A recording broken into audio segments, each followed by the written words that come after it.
খালেদা জিয়ার মুক্তির জন্য আমি আলোচনায় বসতে প্রস্তুত।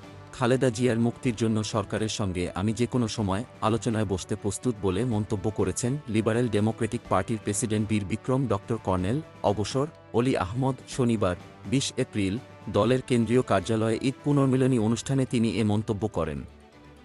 অলি আহমদ বলেন, আমি বেগম জিয়ার মুক্তি চাই।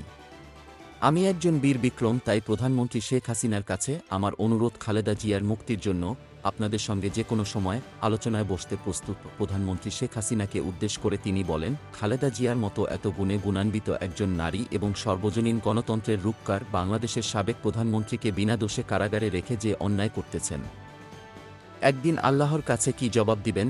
অনুষ্ঠানে এলডিপির প্রেসিডিয়াম সদস্য সাবেক MP Nurul Alam Talukdar, doctor Neyamul Bashir, doctor Aurangzeb Belal, advocate K Q Saklain, সাবেক ডিসি হামিদুর রহমান খান, উপদেষ্টা অধ্যক্ষ মাহবুবুর রহমান, যুগ্ম মহাসচিব বিল্লাল হোসেন মিয়াজি, আইন সম্পাদক এড আবুল হাশেম, প্রচার সম্পাদক অ্যাডভোকেট নীলু, ঢাকা মহানগর উত্তর এলডিপি সাধারণ সম্পাদক অবাক হোসেন রনি, দক্ষিণের সভাপতি আবুল কালাম আজাদ, পূর্বের সাধারণ সম্পাদক অসীম ঘোষ, গণতান্ত্রিক যুব দলের সভাপতি আমান সোবহান, গণতান্ত্রিক স্বেচ্ছাসেবক দলের সভাপতি খালিদ বিন জসিম, শ্রমিক দলের সাধারণ সম্পাদক শাহজাহান মাদ্রাজি, আইনজীবী ফোরামের আহ্বায়ক অ্যাডভোকেট নূরে আলম, কৃষক দলের সভাপতি এবিএম সেলিম এবং সাংস্কৃতিক দলের মাসুদ উপস্থিত ছিলেন। Golam Mostafa, desk report, BE news, Dhaka.